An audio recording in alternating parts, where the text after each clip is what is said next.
Hello guys. তো আজকের এই ভিডিওতে আমরা কোনো মার্কেটের আপডেট নিয়ে কথা বলবো না। মার্কেটে কি হচ্ছে না হচ্ছে এগুলো নিয়ে কথা বলবো না। শুধুমাত্র আজকের ভিডিওর আমাদের একটাই টপিক, সেটা হচ্ছে গতকালকে এখানে ডোনাল্ড ট্রাম্প আর সুপ্রিম কোর্টের মধ্যে যে ব্যাপারটা এখানে হয়ে গেল। সুপ্রিম কোর্ট এখানে বলে দিয়েছে ডোনাল্ড ট্রাম্পকে যে যেসব এখানে ট্যারিফ এখানে ডোনাল্ড ট্রাম্প এখানে ইম্পোজ করছে নানান ধরনের দেশের উপরে, এগুলো ঠিক না, এটাকে ইলিগাল ঘোষণা করেছে। কিন্তু তারপরেও ডোনাল্ড ট্রাম্প এখানে একের পর এক ট্যারিফ এখানে বসিয়ে দিচ্ছে। এমনকি আজকে এখানে মোটামুটি সকালের দিকে আমি নিউজ এখানে দেখলাম যে অলরেডি সে আরও কিছু ট্যারিফ এখানে লাগিয়ে দিয়েছে কিছু দেশের উপরে। তো এর ইফেক্ট এখানে কি হতে পারে মার্কেটে?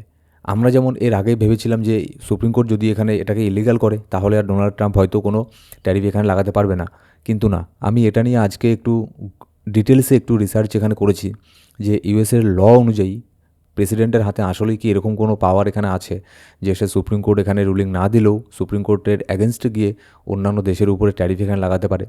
এটা নিয়ে আমাদের ভাবার প্রয়োজন আছে, কারণ দেখুন এটার উপরে কিন্তু অনেক কিছু জিনিস এখানে ডিপেন্ড করছে। কারণ ট্যারিফ যদি এখানে একের পর এক আবারও দেশের উপরে এখানে লাগতে থাকে তাহলে কিন্তু মার্কেটের মধ্যে এর ইফেক্ট অবশ্যই এখানে পড়বে। আর যার ফলে ক্রিপ্টো মার্কেট কিন্তু এই যে একটা জোনের মধ্যে আছে, এখন একটা প্যানিক জোনের মধ্যে, এখান থেকে কিন্তু এই সেন্টিমেন্টটা চেঞ্জ হতে অনেকটা সময় লেগে যাবে যদি এই ট্যারিফ খেলাটা বন্ধ না হয়। তো আজকের এই ভিডিওতে আমরা ডিটেলসে এখানে আলোচনা করব যে এই যে ইউএসের ল এখানে কি বলছে ট্যারিফ নিয়ে, আর সুপ্রিম কোর্ট এখানে ইলিগাল ঘোষণা করার পরেও ডোনাল্ড ট্রাম্প কীভাবে এখানে অন্য কোনো আইনের সাহায্যে কীভাবে এখানে আবারও ট্যারিফ এখানে লাগাচ্ছে, আর এর ফিউচার এখানে কি হতে পারে। তো ভিডিও শুরু করার আগে ছোট্ট একটা ডিসক্লেমার দিয়ে শুরু করবো আজকের এই ভিডিও। আর ভিডিও শুরু করার আগে দেখুন আমাদের এই ইউটিউব চ্যানেলের মধ্যে আমরা প্রত্যেক দিন মার্কেটে কী হচ্ছে না হচ্ছে নিউজ আপডেট এই সমস্ত জিনিস আমরা শেয়ার করে থাকি। তো অবশ্যই প্রত্যেক দিন যদি ক্রিপ্টোকারেন্সি মার্কেটে নিউজ আপডেট প্রয়োজন হয় তাহলে অবশ্যই আমাদের ইউটিউব চ্যানেলকে সাবস্ক্রাইব করে বেল বাটন প্রেস করে অল সিলেক্ট করে রাখবেন প্রত্যেকটা ভিডিও আপডেট সবার আগে পাওয়ার জন্য। এবার সবার প্রথমে আমরা এখানে দেখব যে গতকালকে 20 ফেব্রুয়ারি, আগের থেকে আমরা জানি যে 20 ফেব্রুয়ারিতে ইউএসের সুপ্রিম কোর্ট যে আছে সে ডোনাল্ড ট্রাম্পের যে ট্যারিফ আছে সেটার উপরে একটা রায় দেবে। তো গতকালকে এই রায়টা দিয়েও দিয়েছে। এখানে সুপ্রিম কোর্ট কিন্তু ডোনাল্ড ট্রাম্পের যে ট্যারিফ আছে এটাকে ইলিগাল ঘোষণা অলরেডি এখানে করে দিয়েছে, ঠিক আছে। কিন্তু যখনই এখানে ইউএসের সুপ্রিম কোর্ট ডোনাল্ড ট্রাম্পের এই ট্যারিফকে ইলিগাল ঘোষণা করেছে, যেটা আমরা আগের থেকেই জানতাম যে এটাই করার এখানে হাইলি এখানে চান্স আছে 90%-এরও বেশি, তো সেটাই হচ্ছে। এরপরে ডোনাল্ড ট্রাম্প বলেছে যে will just use a different tool. তার মানে ডোনাল্ড ট্রাম্প এখানে বলছে যে সে ট্যারিফ লাগানো এখানে বন্ধ করবে না, সে অন্যান্য যে কোনো রাস্তা এখানে খুঁজে নেবে কীভাবে এখানে অন্যান্য দেশের উপরে ট্যারিফ এখানে লাগানো যায়। আর এটা এরকমটা চলতে থাকলে কিন্তু ক্রিপ্টোকারেন্সি মার্কেটের জন্য এটা খুবই এখানে খারাপ হবে, ঠিক আছে। এবার অ্যাকচুয়ালি এখানে তাইও হয়েছে। যদি আমরা এখানে দেখি যে ডোনাল্ড ট্রাম্প এখানে কি বলেছে এই ইউএসের রুলিংকে, ট্রাম্প কলস US supreme court tariff ruling এ ডিসগ্রেস, সেজ ব্যাকআপ প্ল্যান রেডি।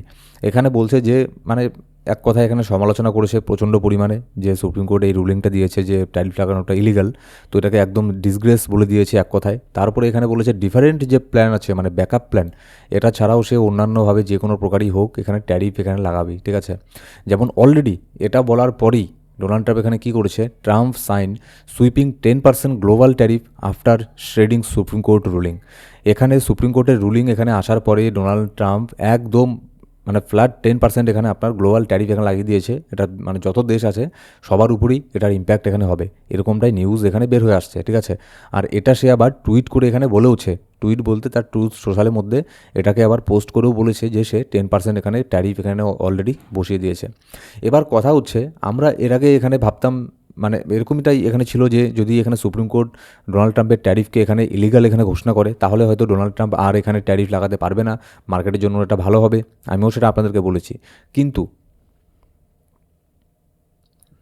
আজকে আমি এটা নিয়ে একটুখানি বিস্তারিতভাবে একটু দেখলাম যে ইউএসের ল এখানে কি বলে, ইউএসের সংবিধান কনস্টিটিউশন এখানে কি বলে এই সব ব্যাপারে, যে সুপ্রিম কোর্ট যদি এখানে ইলিগাল ঘোষণা করে ট্যারিফকে তারপরেও প্রেসিডেন্টের হাতে কি কোনো পাওয়ার এখানে থাকে যে সে কেমন করে এখানে ট্যারিফ এখানে লাগাতে পারে। তারপরেও হ্যাঁ, এরকম অনেক অনেক রাস্তা আছে। আমি তো এটা মানে দেখে অবাক হয়ে গেছি যে সুপ্রিম কোর্টের এই রুলিং দেওয়া না দেওয়া তাহলে এখানে এক কথাই ছিল, ঠিক আছে।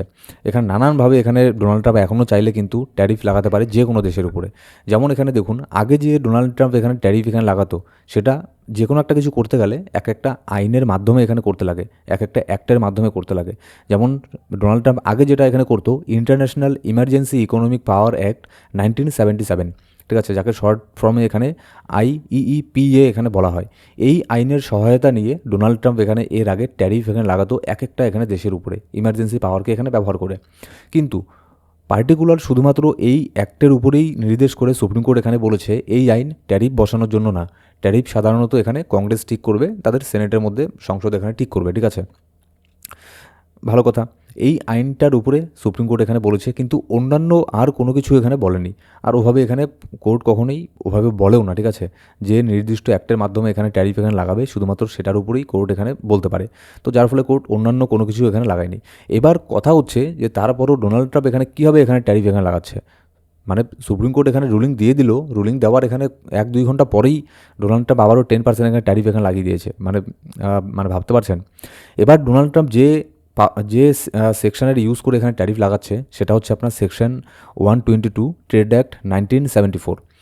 এখানে ইউএসের প্রেসিডেন্টের হাতে পাওয়ার থাকে, প্রেসিডেন্ট টেম্পোরারি ট্যারিফ বসাতে পারে, ম্যাক্সিমাম 15% পর্যন্ত ট্যারিফ বসাতে পারে, ম্যাক্সিমাম 150 দিনের জন্য ট্যারিফ এখানে বসাতে পারে। আর এটা কিন্তু ফ্ল্যাট, ঠিক আছে, চাইলে পৃথিবীর সব দেশের উপরেই ম্যাক্সিমাম 15% ট্যারিফ বসাতে পারে।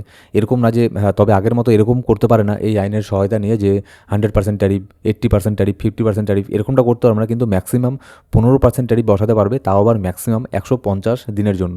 এখানে লটা এখানে চেঞ্জ এখানে হয়ে গেছে, কিন্তু পলিসি যে এখানে সেম আছে, ঠিক আছে।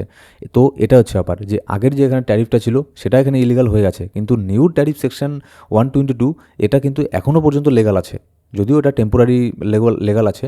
এবার কবে আবার সুপ্রিম কোর্টের মধ্যে এইসব রায়গুলো যাবে, যে আবার কি বলবে, মানে ধরুন আবারও এখানে 6 মাসের ব্যাপার, যদিও এখানে এটাকেও ইলিগাল এখানে ঘোষণা করতে যায়। আর ততদিনে কী হবে, ততদিনে ডোনাল্ড ট্রাম্পের মনে করুন ওর সময়কালই শেষ হয়ে যাবে। আর ডোনাল্ড ট্রাম্পও খুব ভালো করেই জানে যে এবার নেক্সট ইলেকশনে সে আর এখানে প্রেসিডেন্ট হচ্ছে না। তো যার ফলে সে যা ইচ্ছে তাই এখানে করে যাচ্ছে। মানে হয় না এরকম যে যদি কেউ আর ক্ষমতায় না থাকে তাহলে সেখান থেকে যাওয়ার আগে মানে নানান ধরনের এটা ওটা মানে করে দিয়ে চলে যাবে। তো ঠিক এরকমটা এখানে ডোনাল্ড ট্রাম্প এখানে করছে। এবার এখানে দেখুন এক্সিকিউটিভ অর্ডার এই জিনিসটা কি, প্রেসিডেন্ট এখানে সরাসরি অর্ডার দেয়, ফেডারেল এজেন্সি সেটাকে ইমপ্লিমেন্ট এখানে করে, অ্যাকচুয়ালি সেটা ইমপ্লিমেন্ট করতে এখানে বাধ্য, ঠিক আছে। এটা কিন্তু ইউএসের মধ্যে যে কনস্টিটিউশন আছে সেটা এখানে অ্যালাউ করে, কিন্তু লয়ের মধ্যে থাকতে হবে। ওই যে লয়ের মধ্যে থাকতে হলে ম্যাক্সিমাম 150 দিন আর 15%-এর উপরে ট্যারিফ লাগাতে পারবে না। তো ডোনাল্ড ট্রাম্প তো সেটাই করছে, 10% লাগিয়ে দিয়েছে। এবার এটা ছাড়াও আমি আবারও এখানে দেখলাম যে সেকশন একটু আগে যেটা বললাম, এটা ছাড়াও অন্যান্য আরও সেকশন আছে যেগুলোর ইউজ করে ডোনাল্ড ট্রাম্প আবারও এখানে ট্যারিফ বসাতে পারে। ধরুন আজ থেকে 3 মাস পরে বা 1 মাস পরে বা 6 মাস পরে সুপ্রিম কোর্ট এখানে বলল যে না, ডোনাল্ড ট্রাম্প এই যে 15% ট্যারিফ বসাচ্ছে, 10% ট্যারিফ বসাচ্ছে, এটাও ইলিগাল, এটাকেও করে দিল। কিন্তু তারপরে ডোনাল্ড ট্রাম্পের হাতে আরও এখানে পাওয়ার থাকবে, অন্যান্য টুল থাকবে যেগুলোর ইউজ করে সে এখানে ট্যারিফ এখানে বসাতে পারে। যেমন এখানে দেখুন সেকশন 301, সেকশন 301 বলে আরেকটা এখানে ল আছে ইউএসের মধ্যে, যেটার ইউজ করেও কিন্তু সে এখানে আপনার এটাকে করতে পারে, ঠিক আছে। তারপরে আরও একটা সেকশন আছে সেকশন 232, এটার ইউজ করেও কিন্তু এখানে ন্যাশনাল সিকিউরিটি রিজন দেখিয়ে ডোনাল্ড ট্রাম্প অন্যান্য যে কোনো দেশের উপরে ট্যারিফ এখানে বসিয়ে দিতে পারে। তারপরে আরেকটা আছে এমবার্গো পাওয়ার, এটা আবার এমন একটা পাওয়ার যেখানে পুরো ট্রেড এখানে বন্ধ করে দিতে পারে যে কোনো দেশের সাথে। এবার কোর্ট কিন্তু এগুলোকে বাতিল এখানে করেনি, ঠিক আছে। তো এটা হচ্ছে ব্যাপার, শুধুমাত্র এই বর্তমানে যেটা এখানে চলছিল, যেটার ইউজ করছিল ডোনাল্ড ট্রাম্প, তবে এটা একটুখানি বেশি ভয়ঙ্কর ছিল। এখানে কোনো লিমিটেশন নেই, সে আনলিমিটেড টাইমের জন্য ট্যারিফ লাগাতে পারে, একদম আনলিমিটেড ট্যারিফ লাগাতে পারে, 50%, 100%, তার যখন যা এখানে মনে হবে, ঠিক আছে। মানে ব্যাপার হচ্ছে, যদি আপনাকে আমি সহজ করে বলি, যে কোর্ট এখানে ডোনাল্ড ট্রাম্পকে বলেছে তুমি ভাই এই রাস্তা দিয়ে গাড়ি চালিয়ে নিউ ইয়র্ক পর্যন্ত যেতে পারবে না, বুঝতে পারলেন তো। সুপ্রিম কোর্ট ডোনাল্ড ট্রাম্পকে বলেছে তুমি ভাই এই রাস্তা দিয়ে গাড়ি চালিয়ে, এই 1 নম্বর রাস্তা দিয়ে গাড়ি চালিয়ে তুমি নিউ ইয়র্ক পর্যন্ত যেতে পারবে না। কিন্তু ট্রাম্প বলছে ঠিক আছে আমি এটা দিয়ে যেতে পারবো না, আমি অন্য রাস্তা দিয়ে যাব। ব্যাপারটা হচ্ছে এরকম। তো এবার যেটা আমরা ভেবেছিলাম যে অ্যাকচুয়ালি সুপ্রিম কোর্ট থেকে রুলিং আসলে ডোনাল্ড ট্রাম্প আর কোনো ট্যারিফ এখানে বসাতে পারবে না, কিন্তু না। এবার আমি এদের যে আপনার লগুলো আছে এগুলোকে একটুখানি আমি দেখার পরে এখানে বুঝতে পারলাম যে না, এরকম ডোনাল্ড ট্রাম্পের হাতে আরও প্রচুর এখানে পাওয়ার আছে, প্রচুর টুল আছে যেগুলোর সে মিসইউজ এখানে এখনও পর্যন্ত করতে পারে। কিন্তু খুব আর বেশি দিন এখানে নেই যে এই পাওয়ারগুলোকে সে মিসইউজ এখানে করবে। নেক্সট ইলেকশনের মধ্যে ডোনাল্ড ট্রাম্প আর এখানে থাকছে না।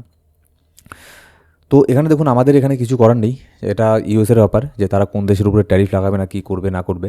তো তো এটা দেখে অ্যাকচুয়ালি মানে ভেবেছিলাম যে ডোনাল্ড ট্রাম্পের হয়তো এই যে ট্যারিফ লাগাচ্ছে এক একটা দেশের উপরে, এটা হয়তো বন্ধ হবে।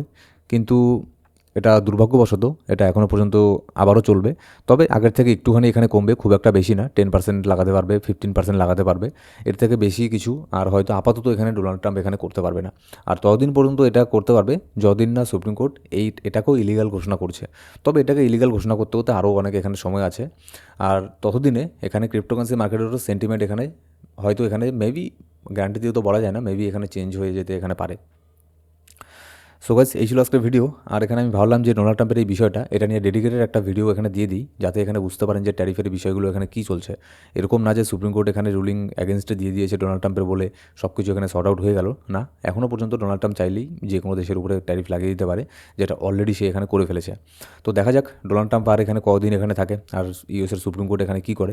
এই সমস্ত নিউজ আপডেট এগুলো তো আমাদের ইউটিউব চ্যানেলে দেওয়াই থাকে, আর আমাদের টেলিগ্রাম গ্রুপের মধ্যেও প্রত্যেক দিন মার্কেটে কী হচ্ছে না হচ্ছে সেগুলোর ইনস্ট্যান্ট আপডেট আমরা দিয়ে থাকি।